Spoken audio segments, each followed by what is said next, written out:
تو گفتگو کا آغاز ایک بہت ہی عجیب خیال سے کرتے ہیں۔ تصور کریں کہ کوئی آپ سے کہے کہ ہمالیہ پہاڑ اور ایک کسان کی دہلیز، یہ دونوں دراصل ایک ہی اونچائی پر ہیں۔ یہ سوچ ہی ذہن گما دیتی ہے نا؟ بالکل، اور یہ خیال جتنا عجیب لگتا ہے اتنا ہی گہرا بھی ہے۔ یہ کوئی شاعرانہ بات نہیں ہے، یہ ایک پوری حقیقت کو پرکھنے کا پیمانہ ہے۔ مطلب چوانگ-زو ہم سے یہ نہیں کہہ رہا کہ آپ کی آنکھیں دھوکہ کھا رہی ہیں، بلکہ یہ کہہ رہا ہے کہ جس پیمانے سے آپ دنیا کو ناپ رہے ہیں شاید وہی غلط ہے۔ ٹھیک ہے، تو آئیے اس گتھی کو سلجھانے کی کوشش کرتے ہیں۔ اس پورے فلسفے کا ایک مرکزی نقطہ ہے، ایک تصور جسے تاؤ کہتے ہیں۔ یہ لفظ اکثر سننے کو ملتا ہے، لیکن اس کا اصل مطلب کیا ہے؟ یہ ہے کیا چیز؟ دیکھیں، تاؤ کو بیان کرنا تقریباً ناممکن ہے۔ ناممکن کیوں؟ کیونکہ ماخذ کے مطابق جیسے ہی آپ اسے کوئی نام دیتے ہیں نا تو وہ محدود ہو جاتا ہے۔ اچھا۔ اسے سمجھنے کا سب سے اچھا طریقہ یہ ہے کہ اسے تمام وجود کی بے نام ابتدا سمجھا جائے، ایک ایسی بنیادی قوت جو ہر چیز میں ہے لیکن خود نظر نہیں آتی۔ بالکل، اسے عدم یعنی نان بینگ بھی کہا جاتا ہے۔ عدم؟ ہاں، کیونکہ اس کا کوئی بنانے والا نہیں، وہ بس ہے۔ ایک عظیم مفکر سے لے کر ایک معمولی تنکے تک ہر چیز اسی سے نکلی ہے اور اسی کا حصہ ہے۔ تو یہ ایک طرح سے کائنات کا آپریٹنگ سسٹم ہے جو پس پردہ ہر چیز کو چلا رہا ہے؟ ہاں، یہ ایک اچھی مثال ہے، اور یہ کام کرتا ہے وو وے کے اصول پر۔ وو وے؟ یعنی غیر فعالیت۔ تو کیا اس کا مطلب ہے کہ کچھ نہ کرو؟ نہیں، یہ ایک عام غلط فہمی ہے۔ غیر فعالیت کا مطلب سستی یا کاہلی ہرگز نہیں۔ اس کا مطلب ہے فطرت کے ساتھ ہم آہنگ ہو کر عمل کرنا۔ اچھا۔ یعنی ایسا کچھ نہ کرنا جو زبردستی ہو یا فطرت کے بہاؤ کے خلاف ہو۔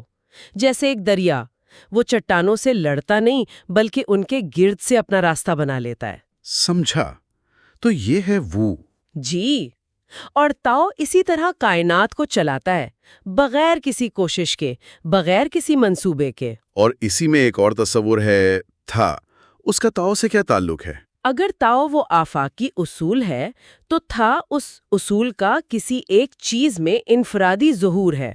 یعنی ہر شے کی اپنی فطری طاقت یا خوبی؟ بالکل، اگر تاؤ ایک لامحدود سمندر ہے تو ہر لہر تھا ہے۔ واہ، یہ سمندر اور لہر کی مثال تو بہت زبردست ہے۔ لہر ایک لمحے کے لیے اپنی الگ شناخت رکھتی ہے، لیکن اس کا جوہر تو سمندر ہی ہے۔ وہ سمندر سے الگ نہیں ہے۔ صحیح، اسی طرح ہر انسان، ہر جانور، ہر چیز تاؤ کا حصہ ہے، لیکن اس کی اپنی ایک منفرد فطرت ہے جو اس کا تھا ہے۔ اچھا، اگر ہر چیز کا جوہر ایک ہی ہے یعنی تاؤ، تو پھر ہم یہ فرق کیوں کرتے ہیں کہ کوئی چیز بڑی ہے اور کوئی چھوٹی، کوئی اہم ہے اور کوئی غیر اہم؟ آپ نے بالکل صحیح نقطہ پکڑا ہے۔ یہی چوانگزو کے فلسفے کا اگلا اور شاید سب سے دلچسپ قدم ہے۔ وہ کہتے ہیں کہ ہماری بنائی ہوئی تمام تفریقیں، بڑا چھوٹا، اونچا نیچا، اچھا برا، یہ سب اضافی ہیں، ریلیٹیو ہیں۔ ہمارے محدود نقطۂ نظر کا نتیجہ۔ جی، تاؤ کی نظر میں کوئی فرق نہیں ہے۔ ماخذ میں ایک دیوہیکل پرندے راک اور ایک چھوٹی سی چڑیا رین کی شاندار مثال دی گئی ہے۔ ہاں، یہ مثال میں نے پڑھی۔ راک جو ہزاروں میل کی پرواز کرتا ہے اور رین جو بس ایک شاخ سے دوسری شاخ تک جاتی ہے۔ ہم تو فوراً کہیں گے کہ راک زیادہ عظیم ہے۔ بالکل، کیونکہ ہم چیزوں کو اپنے پیمانے سے ناپتے ہیں، لیکن چوانگزو کہتے ہیں کہ دونوں اپنی اپنی فطرت، اپنے تاہ کے مطابق جی رہے ہیں۔ راک کی فطرت لمبی پرواز ہے اور رین کی فطرت چھوٹی اڑان۔ اور دونوں اپنی اپنی جگہ مکمل اور کامل ہیں، کوئی ایک دوسرے سے بہتر یا کمتر نہیں۔ جس طرح ہمالیہ اپنی جگہ پر مکمل ہے اور کسان کی دہلیز اپنی جگہ پر، ان کا موازنہ ہی بے معنی ہے۔ یہ خیال یہ تو آج کی ہسل کلچر کو براہ راست چیلنج کرتا ہے۔ بالکل، جہاں ہم ہر کسی کو ایک ہی پیمانے پر ناپتے ہیں، کامیابی، پیسہ، شہرت۔ جی، اور چوانگزو کہہ رہے ہیں کہ یہ پیمانہ ہی غلط ہے۔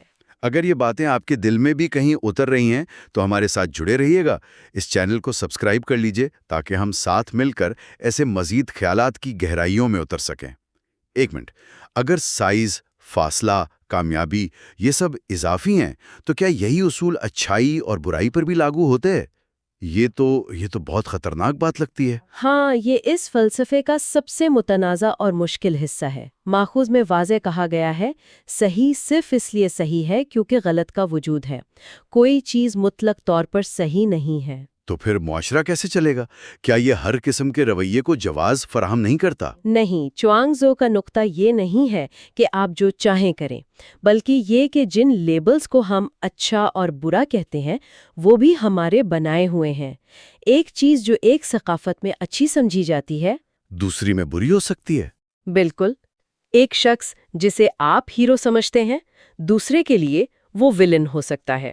لیکن کچھ چیزیں تو عالمگیر طور پر غلط ہونی چاہیے نا، جیسے کسی بے گناہ کو تکلیف پہنچانا۔ وہ اسے اس طرح دیکھیں گے کہ صحیح اور غلط کی بحث میں الجھنے کے بجائے ہمیں اس سے بلند ہو کر دیکھنا چاہیے۔ ان کے نزدیک یہ تمام فلسفیانہ اور اخلاقی بحثیں صرف ناموں پر جھگڑنے کے مترادف ہیں۔ اچھا، جب ہم کسی چیز کو یہ کہہ کر لیبل کرتے ہیں تو ہم خود بخود ایک وہ تخلیق کر دیتے ہیں۔ وہ کہتے ہیں کہ ان تفریقات سے اوپر اٹھ کر تاؤ کی وحدت کو محسوس کرو، جہاں یہ تضادات ختم ہو جاتے ہیں۔ تو پھر اس فلسفے کے مطابق ایک مثالی انسان کیسا ہوگا؟ اگر وہ سیاست، سماجی اصلاحات یا صحیح اور غلط کی بحثوں میں نہیں پڑتا تو وہ کرتا کیا ہے؟ یہ ایک بہت اہم سوال ہے۔ چوانگ زو کا مثالی انسان، جسے وہ سچا انسان یا دانا کہتے ہیں، وہ فرار حاصل نہیں کرتا، بلکہ وہ ایک مختلف سطح پر جیتا ہے۔ وہ دنیاوی چیزوں جیسے شہرت، دولت یا طاقت کے پیچھے نہیں بھاگتا، کیونکہ وہ جانتا ہے کہ یہ سب عارضی اور اضافی ہیں۔ جی، اس کے بجائے وہ خود کو تاؤ کے ساتھ آہنگ کرتا ہے اور وو وے پر عمل کرتا ہے۔ یعنی وہ چیزوں کے فطری بہاؤ میں مداخلت نہیں کرتا، انہیں اپنے حال پر چھوڑ دیتا ہے۔ بالکل، وہ چیزوں کو کنٹرول کرنے یا اپنی مرضی کے مطابق ڈھالنے کی کوشش نہیں کرتا۔ ماخذ کہتا ہے کہ اس میں بچے کی سی معصوم سادگی ہوتی ہے۔ وہ ہر چیز کا تجزیہ کر کے اسے ٹکڑوں میں نہیں بانٹتا، بلکہ اسے ایک مکمل اکائی کے طور پر قبول کرتا ہے۔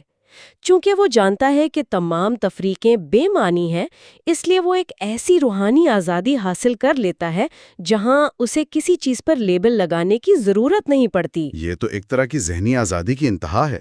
لیکن شاید اس فلسفے کا وہ حصہ سمجھنے میں سب سے زیادہ مشکل ہے جو زندگی اور موت کے بارے میں ہے، خاص طور پر چوانگ زو کا اپنی بیوی کی موت پر رد عمل۔ یہ واقعہ پہلی بار سننے پر شدید جھٹکا دیتا ہے۔ جی، اور یہیں پر یہ فلسفہ اپنی عملی شکل میں سامنے آتا ہے۔ ہمارے لیے موت ایک المناک حتمی انجام ہے، لیکن چوانگزو کے نزدیک زندگی اور موت دو مخالف چیزیں نہیں ہیں، بلکہ ایک ہی فطری چکر کے دو مرحلے ہیں۔ بالکل جیسے موسموں کی تبدیلی، بہار آتی ہے، پھر گرمی، پھر خزاں اور پھر سردی۔ کوئی موسم دوسرے سے بہتر یا بدتر نہیں، وہ بس ایک تسلسل کا حصہ ہیں۔ اور اسی نظریے کا عملی مظاہرہ ان کی بیوی کی موت کے وقت ہوا۔ جی، ماخذ بتاتا ہے کہ جب ان کی بیوی کا انتقال ہوا تو ان کا ایک دوست تعزیت کے لیے آیا۔ اس نے آ کر دیکھا کہ چوانگزو سوگ منانے کے بجائے زمین پر بیٹھے ایک برتن کو ڈھول کی طرح پیٹ رہے ہیں اور گا رہے ہیں۔ یہ تو بہت عجیب ہے۔ دوست کو تو شدید غصہ آیا ہوگا۔ بالکل، اسے شدید غصہ اور دکھ ہوا کہ یہ کیسی بے حسی ہے۔ سچ کہوں تو میرا پہلا رد عمل بھی یہی ہوتا۔ انہوں نے اس کی کیا وجہ بتائی؟ چوانگ زو نے گانا روکا اور وضاحت کی۔ انہوں نے کہا، جب وہ پہلی بار مری تو مجھے بھی باقی انسانوں کی طرح دکھ ہوا، لیکن پھر میں نے اس کے آغاز کے بارے میں سوچا۔ اس کے آغاز کے بارے میں؟ ہاں، انہوں نے کہا، شروع میں اس کی کوئی زندگی نہیں تھی، کوئی شکل نہیں تھی، یہاں تک کہ کوئی روح بھی نہیں۔ پھر ایک تبدیلی آئی اور روح بنی، پھر ایک اور تبدیلی سے شکل بنی اور پھر زندگی ملی۔ اب ایک اور تبدیلی آئی ہے اور وہ موت کی حالت میں چلی گئی ہے۔ یہ بالکل 4 موسموں کے آنے جانے جیسا ہے۔ واہ! انہوں نے آگے کہا، وہ تو اب آسمان اور زمین کے درمیان عظیم ایوان میں آرام سے سو رہی ہے۔ اگر میں اس پر چیختا چلاتا اور روتا تو یہ اس بات کی علامت ہوتی کہ میں تقدیر اور فطرت کے قوانین سے ناواقف ہوں۔ اس لیے میں نے رونا چھوڑ دیا۔ جی، ان کے نزدیک جسم کا خاتمہ اصل وجود کا خاتمہ نہیں، کیونکہ انسان کا جوہر، اس کا وہ تو تاؤ سے جڑا ہے اور وہ ابدی ہے۔ بالکل، اس لیے موت صرف ایک تبدیلی ہے، خاتمہ نہیں۔ یہ سن کر تو رونگٹے کھڑے ہو جاتے ہیں۔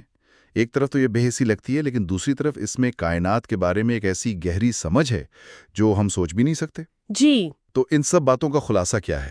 ہم نے تاؤ کو کائنات کے جوہر کے طور پر سمجھا، اپنے تمام فیصلوں کو اضافی جانا، اور زندگی اور موت کو ایک فطری چکر کے طور پر دیکھا۔ اگر ہم ان تمام ٹکڑوں کو جوڑ کر بڑی تصویر دیکھیں تو یہ فلسفہ ہمارے جدید معاشرے کی ہر اس چیز کو چیلنج کرتا ہے جسے ہم اہم سمجھتے ہیں۔ مسابقت، کامیابی، ہر چیز کو کنٹرول کرنا۔ جی، اور ہر وقت فیصلے سنانا۔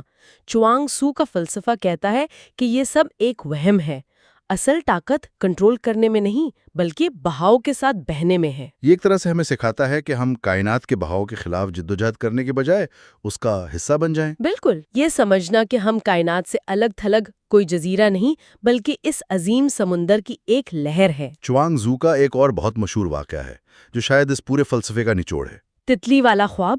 جی وہی۔ انہوں نے خواب میں دیکھا کہ وہ ایک تتلی ہیں جو خوشی خوشی پھولوں پر منڈلا رہی ہے، اور اسے یہ بالکل یاد نہیں کہ وہ چوانگزو ہے۔